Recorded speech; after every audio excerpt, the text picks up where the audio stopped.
Laboratorio contra el crimen, antropología forense.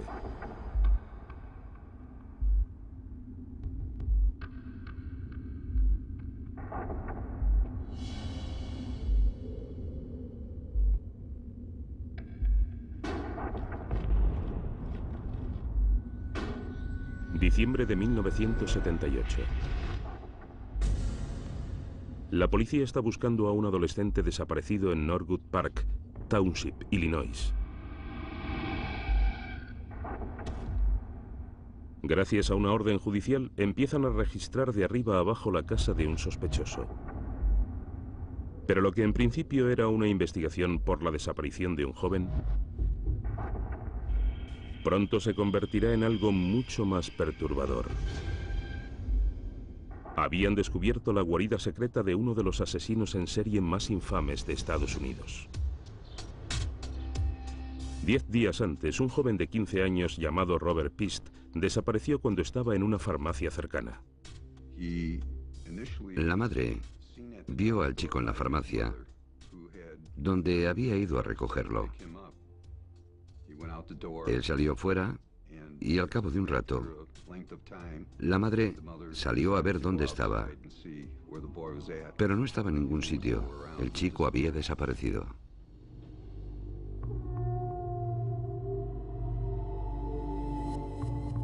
Algunos testigos aseguraban que antes de eso habían visto al chico hablando con un contratista local llamado John Wayne Gacy. Gacy negó haber hablado con el joven y negó siquiera conocerlo. A primera vista, Gacy parece un ciudadano ejemplar. Era un miembro muy activo de la comunidad, era anfitrión de muchas celebraciones, como la del 4 de julio, y sus vecinos pensaban que era un hombre excelente. Era muy sociable. También se dedicaba a entretener niños disfrazado de payaso. Eso era lo que hacía y mucha gente lo respetaba por eso. Pero tras esa máscara se escondía un hombre con secretos muy oscuros. John Wayne Gacy tenía antecedentes penales y de hecho había estado preso en el estado de Iowa por abusar sexualmente de chicos adolescentes. Y en cuanto supimos esto, rápidamente pasó a ser nuestro principal sospechoso. Los antecedentes penales de Gacy le convierten en el principal sospechoso de la desaparición de Robert Pist. La policía espera que aún no sea demasiado tarde para salvar al chico. Fuimos a su casa en busca de Robert.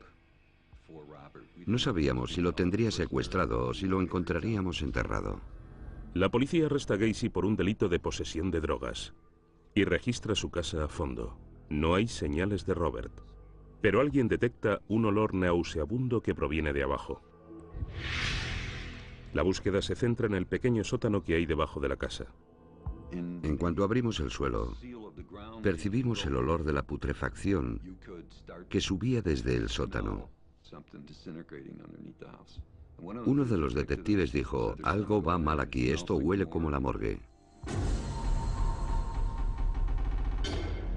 La policía está preparada para encontrar el cadáver del joven desaparecido, pero no fue eso lo que se encontraron. Encontraron lo que parecían ser huesos. Robert Pist solo llevaba unos días desaparecido. Aunque estuviese muerto, estos no podían ser sus huesos. A medida que la policía va desenterrando los huesos, exhuman un esqueleto completo, y después otro más, y otro más.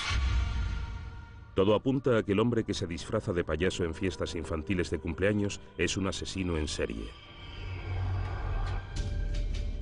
Hay una foto de los restos exhumados y en una de ellas se veía una calavera en la que estaba reflejado el miedo que debió sentir. Hasta el día en que me muera recordaré esto. Aunque realmente en una calavera no se puedan ver los gestos faciales, casi con toda certeza no se pueden ver. Lo cierto es que parecía el rostro de alguien al que estaban estrangulando mientras estaba maniatado. Me preguntaba si todo esto era verdad, porque jamás podríamos haber imaginado que este tío era un asesino en serie.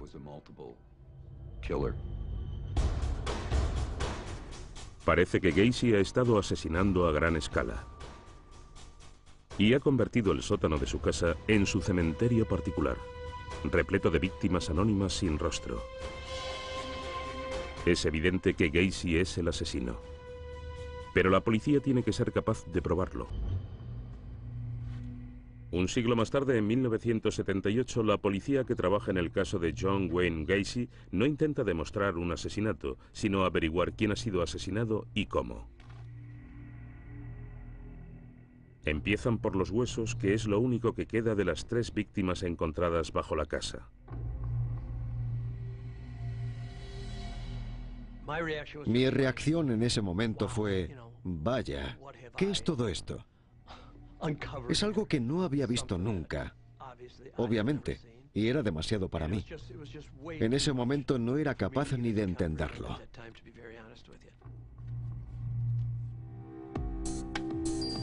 Gacy empieza a contar que atraía a chicos jóvenes a su casa, que los ataba o los maniataba y después los estrangulaba. Pero se muestra evasivo, no quiere confesar a cuántos les hizo todo esto, ni quiénes eran. Gacy solo nos contó lo que quería que supiéramos. Llegó a decirnos que nunca podríamos obtener las pruebas porque su casa estaba construida sobre un antiguo cementerio indio. Esto era en gran medida su defensa. De verdad pensaba que nunca podríamos recabar pruebas contra él. Ahora se enfrentará a su mayor desafío: ponerles nombre y cara a los huesos encontrados bajo la casa de John Wayne Gacy. La policía ha encontrado 4 cadáveres más bajo la casa de John Wayne Gacy. Cada día que pasa, el examinador médico encuentra más esqueletos. Literalmente, ese pequeño sótano se hacía cada vez más grande. Los días eran cada vez más largos y el caso parecía ser cada vez mayor. La excavación se completa tras 2 meses. En total se encuentran 29 víctimas. La policía tiene ahora pruebas suficientes como para encerrarle para siempre, pero aún sigue intentando reconstruir toda la matanza. Fue la primera vez que se le pidió a un antropólogo forense que examinase tantos cadáveres pertenecientes a un mismo caso. Hay tantas víctimas que identificarlas a todas podría llevar meses o incluso años. Así que lo primero que se propone la policía es hacer una visión general de los crímenes de Gacy y determinar si hay un hilo común. El Dr. Snow les ayuda con los huesos y empieza con la identificación más sencilla. ¿Qué edad tenían las víctimas cuando murieron? Cuando Snow comprueba las clavículas de los esqueletos encontrados debajo de la casa, ninguna de ellas está completamente desarrollada. El primer rasgo de identificación ya se ha obtenido. Ninguna de las víctimas tenía más de 30 años. La siguiente pregunta es, ¿de qué sexo son las víctimas de Gacy? Para ello, lo primero que va a hacer el Dr. Snow es analizar el tamaño y la forma del fémur. La policía ha recuperado casi todos los huesos de los esqueletos, por lo que el Dr. Snow tiene suficientes indicadores como para confirmar el sexo de cada víctima. Teniendo en cuenta estos huesos, el perfil de las víctimas de Gacy va quedando cada vez más claro. No son solo todos jóvenes, también son todos hombres, como el chico que desapareció de la farmacia. Lo siguiente que va a hacer el Dr. Snow es buscar indicios que le permitan determinar la ascendencia. Las características étnicas son menos concluyentes que las que indican el sexo o la edad, pero pueden dar bastantes pistas. Estas diferencias se reflejan en la forma del cráneo. Snow determina que todos los cráneos tienen unas características muy similares: cavidades nasales estrechas y triangulares, mandíbula poco protuberante y los pómulos poco pronunciados. Todo esto indica que todos los esqueletos pertenecen a caucásicos. La policía cree que todos los restos encontrados en la casa de John Wayne Gacy son hombres blancos, adolescentes o de unos 20 años. Y están seguros de que no se trata de un cementerio indio, Los 29 cuerpos encontrados en el sótano fueron depositados allí en los últimos años. Pero ¿quiénes eran? ¿Y de dónde son? El payaso asesino John Wayne Gacy no quiere decirlo, así que la policía investiga los huesos para conseguir respuestas. Los investigadores han encontrado 9 cadáveres en 3 días de búsqueda en la casa de John Wayne Gacy, en Chicago. Esperan encontrar al menos 4 cadáveres más al día en lo que queda de semana.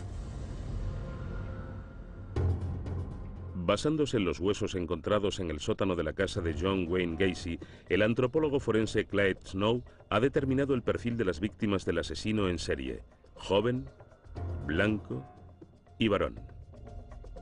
Pero ¿quiénes son las víctimas? Las familias deben de estar en algún lugar esperando noticias de ellos. La policía espera obtener más respuestas de los huesos y le pide al Dr. Snow que vuelva a analizarlos. Los huesos nunca olvidan. Y siempre dicen la verdad. Sin embargo, aunque cada uno cuente su historia, algunos son bastante lacónicos. A veces no sacamos demasiada información de un esqueleto.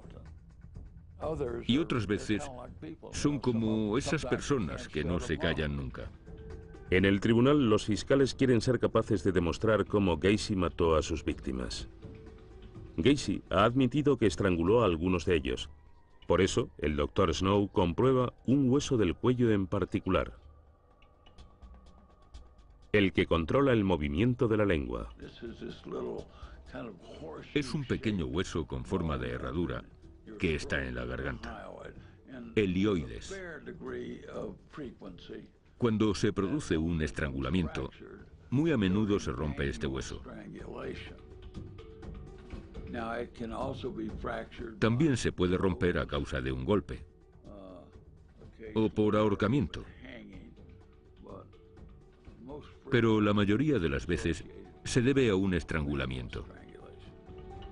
Basándose en el estado en el que se encuentran la mayoría de los hioides de estos cadáveres, Snow encuentra evidencias irrefutables de que ese es el horrible método de Gacy para asesinar a sus víctimas.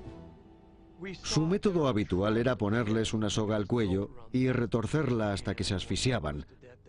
Estos chicos no tuvieron ninguna oportunidad de salvarse. La presencia del hioides roto en la mayoría de las víctimas confirma que fueron estranguladas. Pero la policía sigue sin saber quiénes eran. Los archivos de la policía de Chicago están repletos de jóvenes fugados de casa que nunca se han encontrado. Y algunas de las víctimas de Gacy podrían ser de otras ciudades. Por suerte, el perfil antropológico facilitado por Snow ha ayudado a la policía a descartar a muchas de ellas. Con lo que sabían de las víctimas, investigaron los archivos y fueron identificando a posibles candidatos entre las personas desaparecidas. La policía recibe llamadas de todo el país de personas que quieren saber si su hijo o hermano desaparecido es uno de los muertos. Va a ser un proceso largo, lento.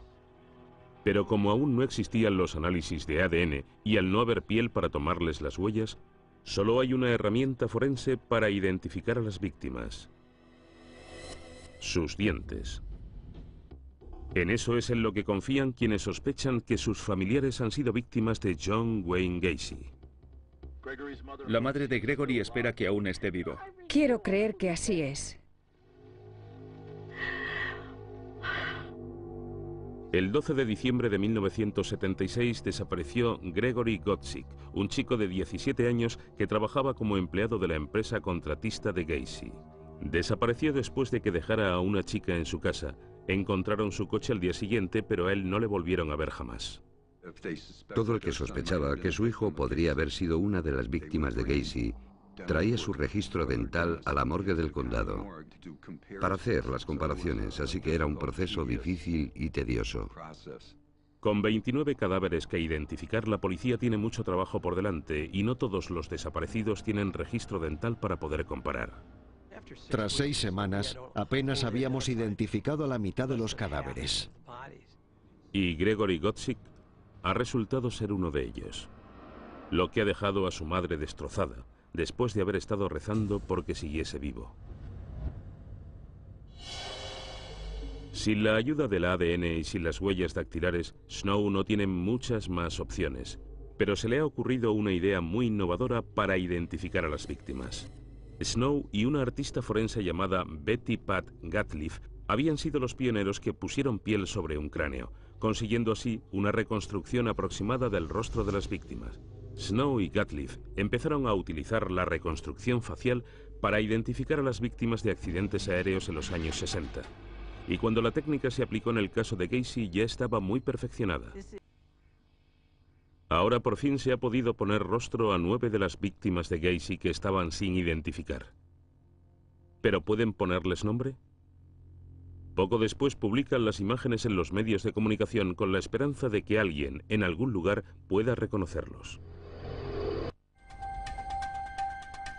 Casi todos los restos encontrados bajo la casa de Gacy han sido identificados, pero aún quedan varios sin nombre. El antropólogo forense Clyde Snow y la artista forense Betty Pat Gatliff se han servido de los cráneos para crear unas reconstrucciones faciales que podrían ayudar a su reconocimiento. Es el último recurso. Ya no queda ninguna otra manera de conseguir pistas para la identificación. Por fin consiguen identificar a uno de los esqueletos anónimos. Se trata de un chico de 15 años llamado Timothy McCoy. Era un adolescente de Iowa que volvía a casa después de un viaje de vacaciones en enero de 1972. Desapareció en una estación de autobuses en Chicago a solo 20 minutos de la casa de Gacy. Teniendo en cuenta la fecha de la desaparición, se cree que Timothy McCoy es la primera víctima de Gacy. La investigación se vuelve aún más truculenta cuando la policía encuentra 4 cadáveres más en un río cercano. Y todas las pruebas forenses apuntan a que son también víctimas de Gacy. Entre estos nuevos cadáveres está el de Robert Pist, el chico cuya desaparición llevó a la policía hasta la casa de Gacy.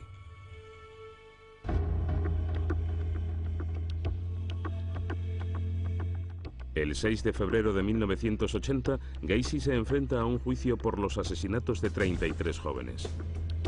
El mundo de la antropología forense ha recorrido un largo camino desde los días del rey de la salchicha.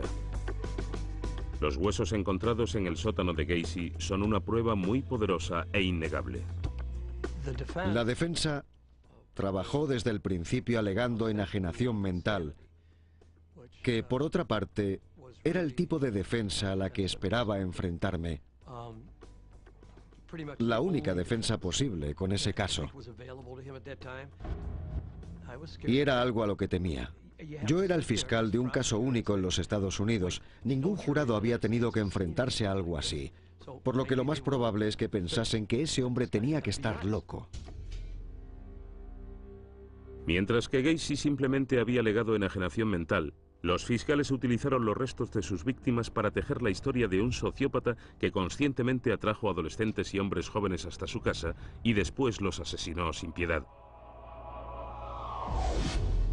Teniendo todos los huesos de las víctimas de Gacy como pruebas en su contra, el veredicto no sorprendió a nadie. Gacy fue declarado culpable de los 33 asesinatos y por ello fue sentenciado a muerte. El 10 de mayo de 1994, Gacy es ejecutado por inyección letal. La calle en la que vivía hoy no parece distinta a cualquier otra. Se demolió su casa y se tapó el sótano donde estaban los cadáveres. Pero el legado del caso Gacy aún pervive. En gran medida porque puso la antropología forense en el centro de atención. Y en este campo se ha innovado más aún desde entonces.